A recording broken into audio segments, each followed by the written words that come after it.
So, yes, bonjour. Je voulais faire une vidéo pour parler de quelque chose. En même temps, je suis en train de faire des trucs, donc franchement, je ne vais pas rester au même endroit. Donc, excusez-moi si je bouge un peu. J'espère simplement que vous allez pouvoir entendre ce que je dis. Donc, ce que je voulais parler de l'expression nègre de maison.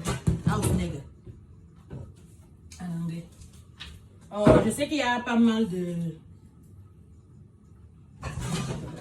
personnalités. Quand je dis personnalité, ce n'est pas star ou tout ça là. Non, non. Des personnalités, par exemple, des personnes qui se sont toujours battues pour la cause noire. Il y en a pas mal qui s'insurgent de l'utilisation de ce mot aujourd'hui par les noirs. Parce qu'il y en a un en particulier qui pense que c'est un manque de respect à nos ancêtres.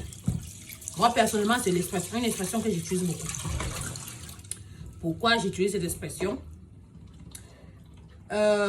J'utilise cette expression, comme je dis, oui, souvent, vis-à-vis de certaines personnes en particulier. Ce n'est pas vis-à-vis de mes ancêtres qui ont souffert, qui ont été forcés à l'esclavage et tout ça là en général, non.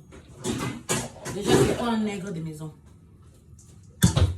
Un nègre de maison, à l'époque, quand les Noirs étaient forcés à l'esclavage, donc, il y avait différentes catégories d'esclaves.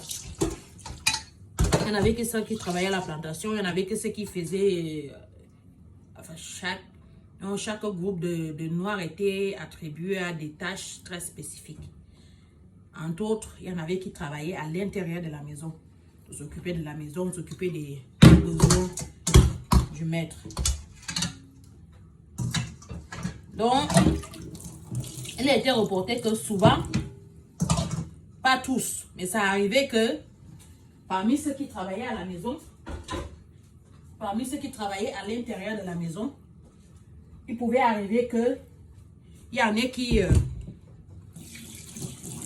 pensent qu'ils sont mieux, quoi. Parce que ils travaillent au plus près du maître et ont certains avantages. Il ne faut pas appeler ça avantage, c'était pas vraiment des avantages, mais bon, à l'époque, vu la situation, ça pouvait être considéré comme des avantages en travaillant à l'intérieur de la maison.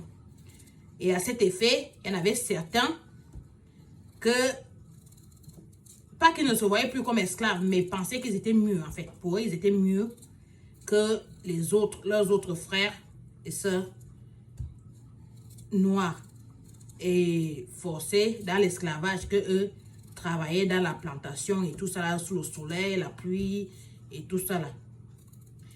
Et pour cette raison, vous voyez,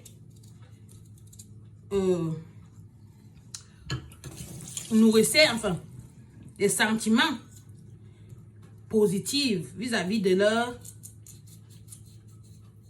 l'esclavagiste.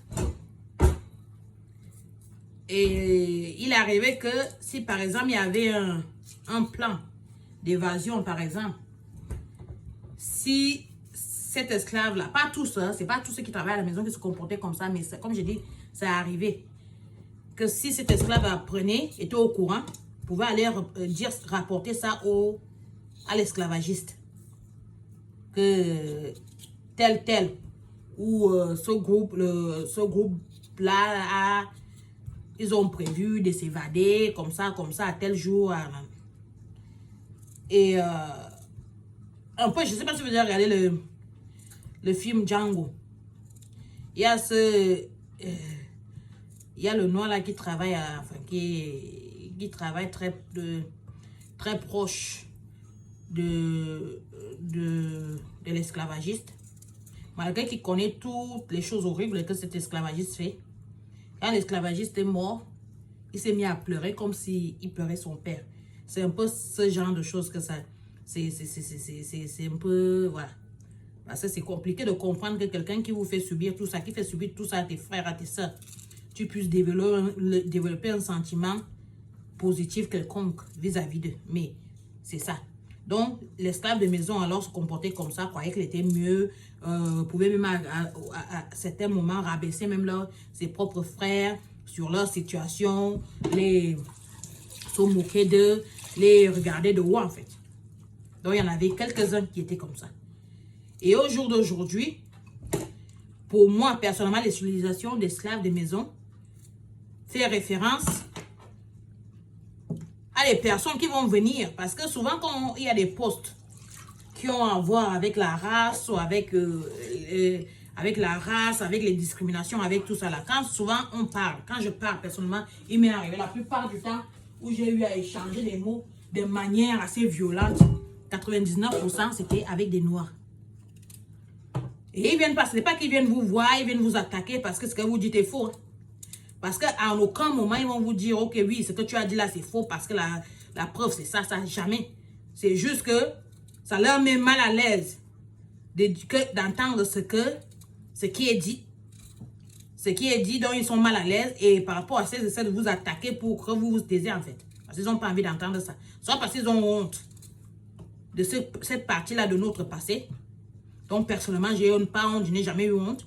Et je pense même qu'à si honte et honte y avait, c'est pas aux noirs d'avoir honte. Mais, ou alors ils vont le justifier sur leur cas personnel. Comme quoi ils n'ont jamais été, que tout le monde, ils n'ont jamais subi le racisme.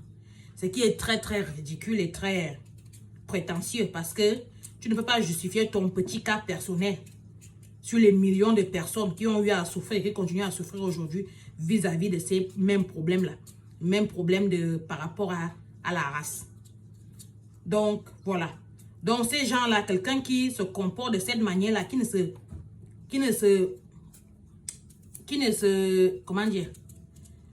vient pas argumenter par rapport au fact que vous avez mis, au fait, en vous disant oui, en vous donnant des preuves, vraiment une argumentation riche et qui va vraiment jamais, mais plutôt vous attaquer personnellement, en vous insultant, en vous appelant de tous les noms.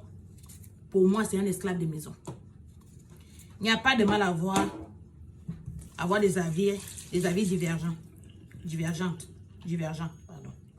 Un avis. Des avis divergents. Il n'y a pas de mal. Parce que nous tous, il peut y avoir que nous ayons des compréhensions, enfin, différents degrés de compréhension sur un sujet. Ça, ce n'est pas un problème. Mais le problème, c'est quand tu viens, tu essaies de venir insulter quelqu'un parce que quelqu'un dit des choses qui sont vraies. Tu ne viens pas pour dire, oui, ce que tu dis là n'est pas vrai, hein, voici la preuve, ça, non.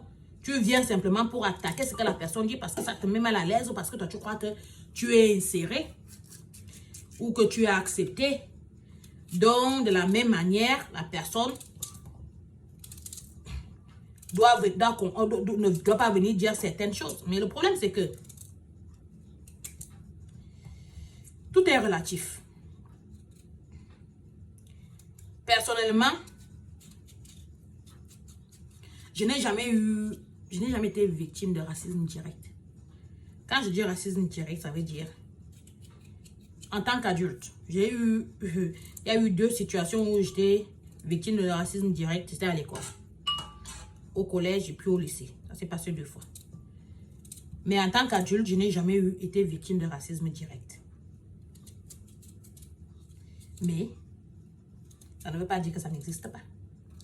Le fait que je ne me suis jamais fait arrêter à chaque fois que je prenais le train pour me faire contrôler ne veut pas dire que ça n'existe pas. Le fait que je me suis fait attaquer et insulter spécialement sur ma couleur de peau dans la rue sans raison ne veut pas dire que ça n'existe pas. Parce que je connais la majorité des gens autour de moi qui ont vécu ça. Maintenant, moi, j'ai vécu d'autres choses qui étaient du racisme, mais parce que c'était fait de manière, comment dire, je ne veux même pas dire subtil, parce que subtil, ça voudrait dire qu'il y avait un degré d'intelligence, mais ça a été fait de manière difficile à vraiment prouver que c'était du racisme. Je sais que c'était du racisme. Donc, il faut qu'on arrête d'abord de justifier nos cas personnels sur quelque chose qui touche des millions de personnes. C'est insensé, c'est ridicule et c'est bête. Si toi, dans ta petite vie, c'est comme ça, tu as... Ok, tant mieux pour toi. Ça revient encore comme on dit que ce n'est pas tout le monde qui est mauvais. Oui, c'est pas tout le monde qui est mauvais, c'est la vérité. Mais malgré tout, les choses se sont passées. Les choses se sont passées. Et ma question que je pose toujours, c'est que où étaient les bonnes personnes pendant que ça se passait? L'esclavage, par exemple, a duré pendant plus de 400 ans. Où étaient les bonnes personnes pour arrêter ça? La colonialisation, je ne sais pas, je n'ai jamais, voilà, je n'ai pas de dates. Ah, yes. Aussi, ça a duré des dizaines et des dizaines d'années. Si ce n'est pas peut-être un peu plus. Oui, des dizaines d'années. Où étaient les bonnes personnes pour arrêter ça? Tout ça ne s'est pas arrêté parce que la personne les personnes qui faisaient ces choses-là se sont finalement réveillés un matin, se sont rendus compte de ce qu'on fait mauvais. Non, ça s'est arrêté parce que les Noirs n'ont jamais cessé de se battre. Ça s'est arrêté parce que les Noirs n'ont jamais arrêté de se battre. Que ce soit pendant l'esclavage, que ce soit pendant la colonisation, ils n'ont jamais arrêté de se battre de la même manière qu'ils continuent à se battre aujourd'hui. Donc oui, je comprends que ça puisse blesser certaines personnes à entendre cette expression. Mais je pense qu'il faut entendre cette expression dans des... Il faut utiliser pour moi, j'utilise cette expression dans des contextes qui n'ont rien à voir avec le manque de respect par rapport à mes ancêtres. J'ai énormément de respect pour mes ancêtres, tous mes ancêtres, ceux qui sont partis, ceux qu'on a appris de force, ceux qui sont restés, ceux qui ont souffert pendant l'esclavage, la colonisation. Cette douleur-là, je la sens jusqu'à aujourd'hui. J'ai trop de respect pour ça. Malheureusement, on a des Noirs, comme il y a toujours eu, qui sont même pires que des esclaves. Nos ancêtres qui étaient forcés à l'esclavage physique. Parce que nos ancêtres qui étaient forcés à l'esclavage physique, pour la majorité, ils étaient mentalement libres. Leur esprit était libre. Mais aujourd'hui, on a des Noirs qui sont des esclaves mentaux. De manière, comment dire, ils sont dedans, ils sont heureux dans cette situation-là. Et c'est moi, cette catégorie-là, que j'appelle l'esclave de maison. Et que je vais continuer à appeler l'esclave de maison. Je ne manquerai jamais de respect à mes ancêtres. Il faut comprendre quelque chose. Même quand on veut une situation, on veut rendre une situation meilleure, il faut qu'on arrête de se comporter, d'essayer de dire qu'à un moment, c'était 100% parfait. Ça n'a jamais été parfait. Durant tout le temps que les Noirs, ils ont subi ce qu'ils ont subi, à partir du moment où ils ont commencé à subir ce qu'ils ont subi, il y a toujours eu un petit nombre qui a toujours commis des actes contre leurs propres frères et leurs propres sœurs. Chaque fois qu'il y a eu, par exemple, quelqu'un qui s'est levé en Afrique qui voulait nous rendre cette dignité, cette personne a toujours été tuée. Souvent, on a toujours utilisé son meilleur ami ou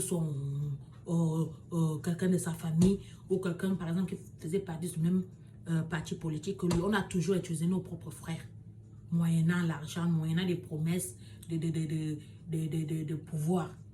On va vous aider à prendre le pouvoir pour, voilà, mais en attendant, d'abord tuer cette personne. Je ne veux pas donner des noms parce que n'importe qui est un peu, voilà quoi, c'est là on connaît. Mais ça s'est toujours passé. Il y a toujours eu des gens qui ont été capables d'être utilisés pour faire du mal à leur propre peuple. Il y a toujours eu ces personnes-là. Et ces personnes-là ont existé pendant l'esclavage, ces personnes-là ont existé pendant la colonisation, ces personnes-là ont existé pendant l'apartheid, ces personnes-là ont existé pendant la ségrégation, ces personnes-là existent aujourd'hui.